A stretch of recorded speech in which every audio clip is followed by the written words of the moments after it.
Okay, think about this for a second. Picture your family tree.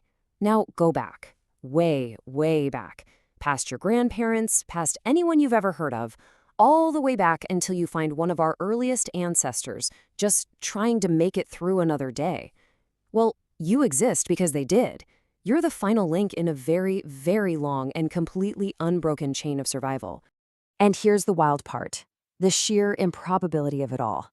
If any single person in that long, long line had tripped over the wrong rock, got snagged by a predator, or just didn't have kids, that chain would have snapped. And you just wouldn't be here. Poof, gone from existence. Closer than you can possibly imagine, over and over and over again. So today, we're going to count down the 5 absolute worst, most dangerous times in all of human history that your ancestors somehow, against all odds, managed to live through. All right, let's kick things off at number 5, the Ice Age. We're going to rewind the clock about 20,000 years. This is the peak of the last glacial maximum. We're talking massive sheets of ice, some 2 miles thick, covering huge chunks of the planet. Global temperatures just plummeted, turning the world into a vast, frozen wasteland. Yeah, so life was a little different back then. Your ancestors' daily planner was pretty simple. 1, hunt a 6-ton mammoth. 2, don't get eaten by a cave lion. And 3, please, please don't freeze to death. Meanwhile, our biggest challenge of the day is usually just a bad Wi-Fi connection. Survival was just brutal. I mean, your home was a cave you shared with 40 of your closest relatives. Dinner was whatever you could spear with a pointy stick. And medicine? That was basically chewing on some random plants and just hoping for the best. And yet, somehow, in the middle of all that, they adapted, they mastered fire, and they even found time to create some of the most stunning art in human history. All right, moving on to number 4. About 10,000 years ago, we humans had what we thought was a game-changing idea. You know, instead of chasing our food all over the place, why don't we just grow it right where we are? This was the beginning of agriculture. It was the moment we decided to settle down. And, funnily enough, it was the moment we accidentally made our lives a whole lot harder. You see, this whole plan for an easier life, it kind of backfired. Big time.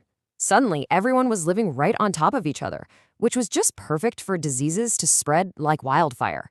Our new diet, heavy on grains, absolutely wrecked our teeth. And the worst part? If your one crop failed for the year, well, everyone starved. It was a huge, huge gamble. And we know this because the evidence is literally written in their bones.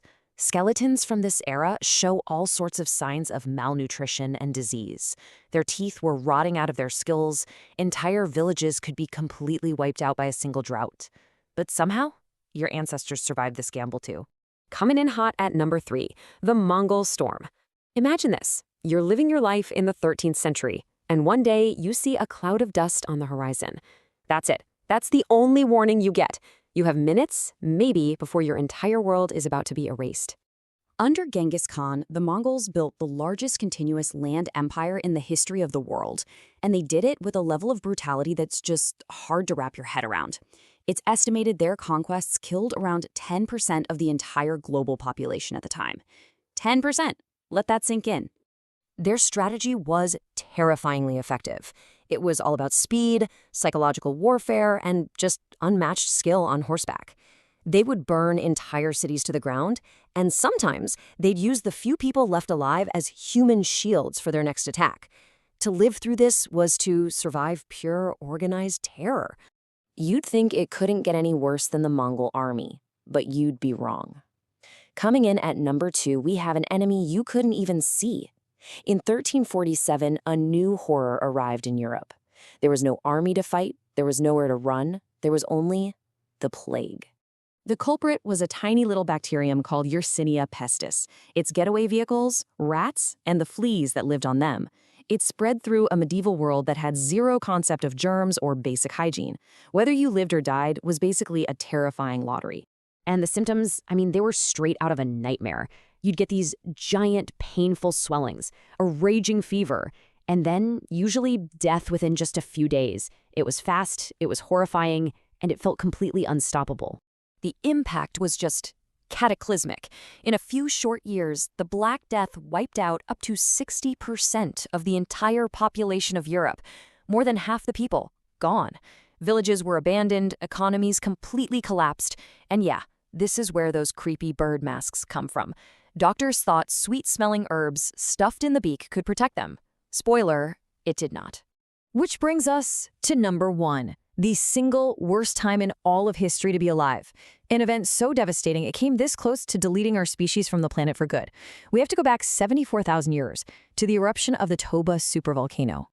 Now, the scale of this thing is almost impossible to comprehend. Toba blasted over 670 cubic miles of ash and rock into the atmosphere. To give you some perspective, that is enough stuff to bury the entire United States under a thick blanket of volcanic ash. So all that ash goes up into the sky, and what happens next? The sun goes out. That ash cloud was so thick it blocked out sunlight across the entire globe.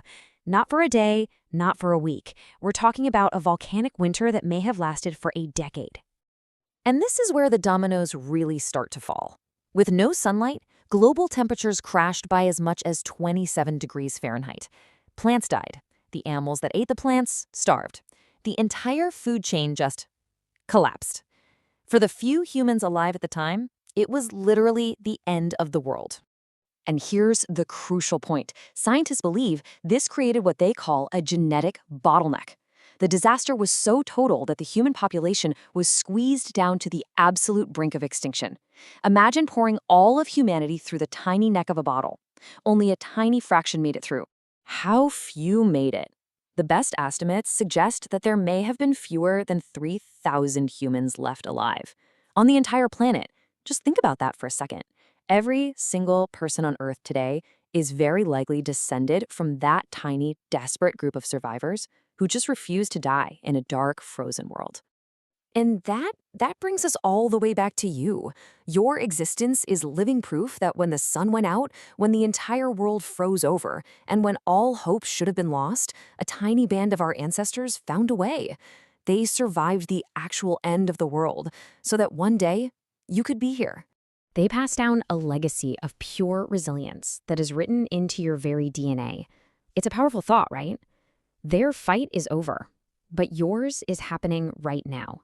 So the question is, what challenges will you overcome?